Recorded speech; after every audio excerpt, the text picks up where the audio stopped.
Boa tarde, meninos. Bora fazer uma revisãozinha básica aqui para a nossa prova de amanhã? Bom, a prova de vocês está fácil, está simples, mas a base dela é o que nós vamos ver aqui agora.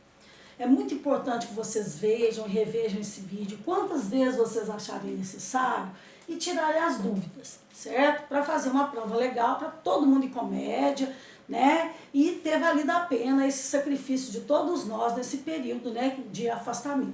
Bom, primeira parte que nós vamos ter, né, o primeiro assunto que a gente viu na apostila, na verdade, é a questão da concordância verbal. O que é concordância verbal? É você concordar o verbo com o substantivo. Então, se o substantivo, se o sujeito está no singular, o verbo está no singular. Veja um exemplo aqui.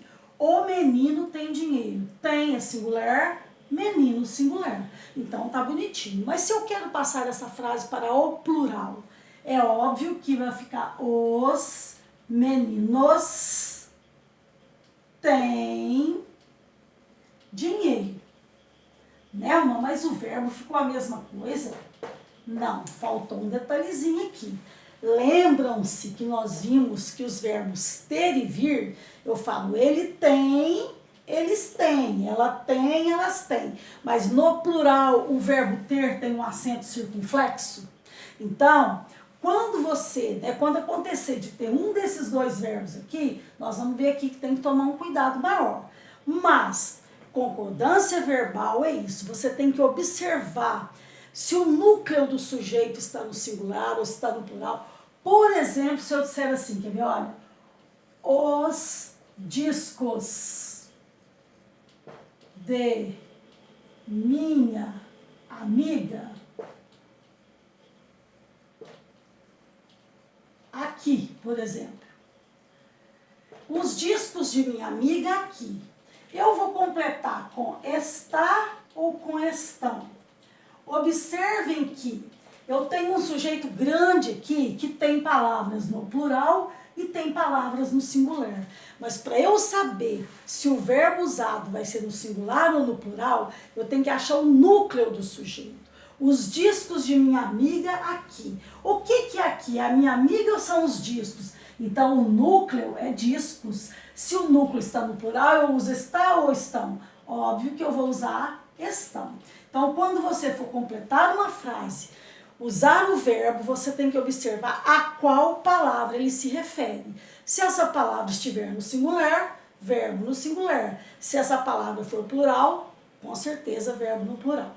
Agora, repetindo um pouquinho a questão dos verbos ter e dos verbos vir.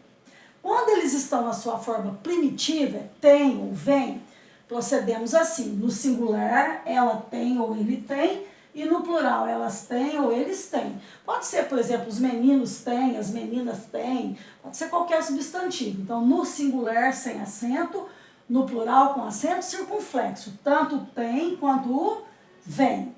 Agora, quando forem as palavras derivadas de ter, por exemplo, contém, termina em tem, mas é derivada. Provém, termina em vem, é derivado do verbo vir. Então, neste caso, quando forem palavras derivadas, gravem bem isso. O singular terá acento agudo e o plural terá acento circunflexo. Então, olha, ele contém, eles contêm, ela provém, elas provêm, e aí etc, né? Detém, convém e etc. Aí você pode ter o verbo que for, se for derivado, você vai colocar agudo no singular, circunflexo no plural, beleza? Bom, depois a gente viu, né? Primeiro a gente viu, recapitulou o que era sujeito e predicado, e depois aprendemos a classificação do sujeito. Isso aqui é muito importante você saber para a prova. Muito, muito, muito. O que é sujeito simples? Ele só tem um núcleo. É aquele sujeito que tem apenas uma palavra mais importante. O que é sujeito composto? Ele tem dois ou mais núcleos. Né? Então, duas ou mais palavras importantes. O sujeito oculto é aquele que não aparece escrito na frase, mas quando você faz a perguntinha para o verbo, você sabe a pessoa a que ele se refere. Então, geralmente, eu tenho as respostinhas eu, tu, nós ou vós. Então, por exemplo, se eu disser assim, ó, gosto de estudar. Quem gosta? Eu. Ficamos felizes. Quem ficamos? Nós. Então, isso é que é sujeito oculto. O verbo me indica qual é o sujeito. Mas nós temos também um outro caso de sujeito oculto, que é quando este sujeito foi mencionado anteriormente. Por exemplo, se eu disser assim, quer ver, olha, o menino estava feliz. O menino chegou em casa e foi mostrar o presente para sua mãe. Aí, eu não preciso ficar o menino, eu posso colocar um ponto final e dizer assim, abriu a caixa e mostrou o que havia ganhado. Quem abriu? Obviamente foi o menino, então às vezes a palavra já foi mencionada anteriormente. Também é caso de sujeito oculto. Agora o sujeito indeterminado, eu sei que alguém praticou uma ação.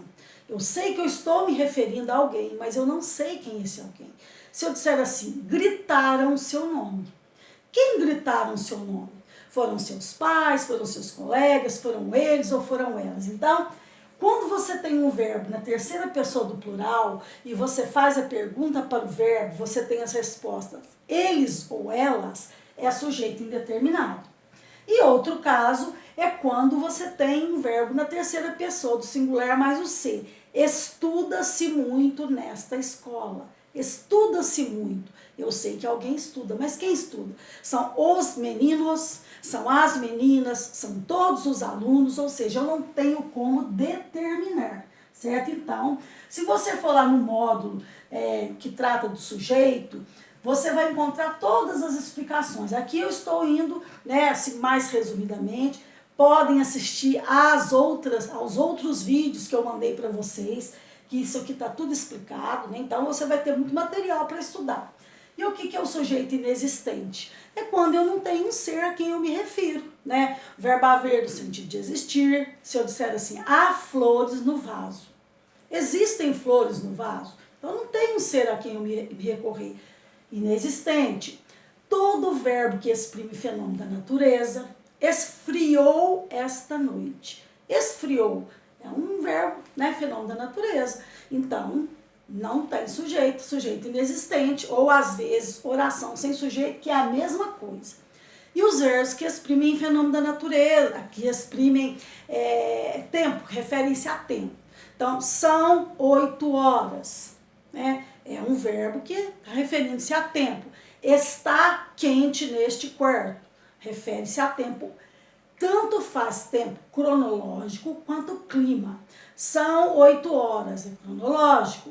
Está quente aqui, já é clima. Então, estes 5 tipos de sujeito, a classificação do sujeito é importantíssimo, vai ser quase que a base da sua prova, beleza? Então, estudem bem isso aqui. E depois a gente viu lá no último módulo o predicado nominal. O que é um predicado nominal? É aquele formado por verbo de ligação, que são os verbos que indicam estado. Lembram-se que eu passei no quadro para vocês, disse isso tem que decorar, mas tem um vídeo super legal sobre predicado nominal, vocês podem tornar a assistir. São os verbos ser, estar, permanecer, ficar, continuar, andar, aparecer, tornar-se e etc. Toda vez que ele indica um estado, que ele está dando, que depois do verbo vem uma qualidade, vem um adjetivo, então isso é predicado nominal. Então observe a frase aqui, os alunos do 7º ano estão felizes. Quem está feliz? Os alunos do 7º ano. Isso aqui é o sujeito. O que é predicado? Tudo que sobra do sujeito. Estão felizes. Aí eu quero classificar esse predicado. Estar indica estado? Com certeza. Então eu sei que esse predicado é um predicado nominal. Agora tem mais um detalhezinho que eu mandei para vocês no último módulo de explicação. Todo predicado nominal, depois do verbo, vem uma palavrinha, é a que indica estado, ela recebe o nome. Qual é o nome? Predicativo do sujeito. Então, no predicado nominal, você obviamente vai encontrar esse termo, que é o estado. O verbo não faz parte não, é só o estado que vem depois do verbo. Vejamos o outro exemplo. Ficou tranquilo aquele menino. Quem ficou tranquilo? Aquele menino é o sujeito. Quem ficou tranquilo? Tá aqui. Então, o predicado é ficou tranquilo. O verbo desse predicado é ficou. Ficar também indica estado. Eu estou dizendo menino tranquilo. Então, este predicado aqui também é um predicado nominal, certo? E se eu pedir para você identificar o predicativo, é ficou ou é tranquilo? Claro que é o tranquilo, é o estado que vem depois do verbo. Então, tranquilo é o predicativo do sujeito. É meio espremidinho aqui. Predicativo do sujeito. Então, gravem bem.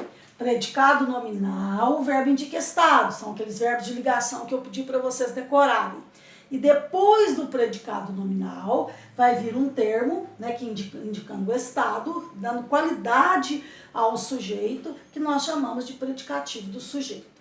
Bom, a prova de vocês não está grande, tem questões abertas, questões fechadas. Por isso, além de me mandar uma foto muito nítida, é muito importante que vocês entreguem o gabarito na escola muito organizado. E esse gabarito pode ser bem simples. Então, não precisam copiar nada. Vamos supor que lá no número 1, você tenha que marcar. Fiz uma pergunta, tem letras A, B, C e D. Você só põe, vamos supor que a resposta certa seja a letra B. Põe B e ponto. O número 2, seja de completar, por exemplo, eu peço para completar com os verbos. Então, não precisa copiar a alternativa. Ah, lá na letra A o verbo é vem, então eu vou pôr só vem. Na letra B, contém, eu vou pôr só o verbo e mais nada. Né? Agora, vamos supor que o 3 já seja uma pergunta. Você só dê resposta, mais nada. Não precisa copiar a alternativa, nem nada. É lógico, não esquecendo de colocar, né, no início aqui o seu nome. Mas procurem me mandar uma foto nítida também, para eu ir agilizando a correção. Então, olha, bons estudos para vocês. Vejam e revejam esse vídeo quantas vezes vocês acharem necessário, mas mais do que isso, revejam os vídeos anteriores, porque nos anteriores a gente foi explicando passo a passo. Peguem os módulos da apostila, né, módulos 2, módulo 5, módulo 8 e módulo 11, que são os módulos, né, de estudo da língua que vão cair na prova. Estudem bastante, para fazer uma boa prova, para todo mundo conseguir uma boa nota, né? Apesar desse momento, né, de distanciamento que nós estamos vivendo, eu tenho certeza que quem está levando a sério está aprendendo. Né? Fiquem com Deus, até amanhã, se Deus quiser, e fazendo uma boa prova.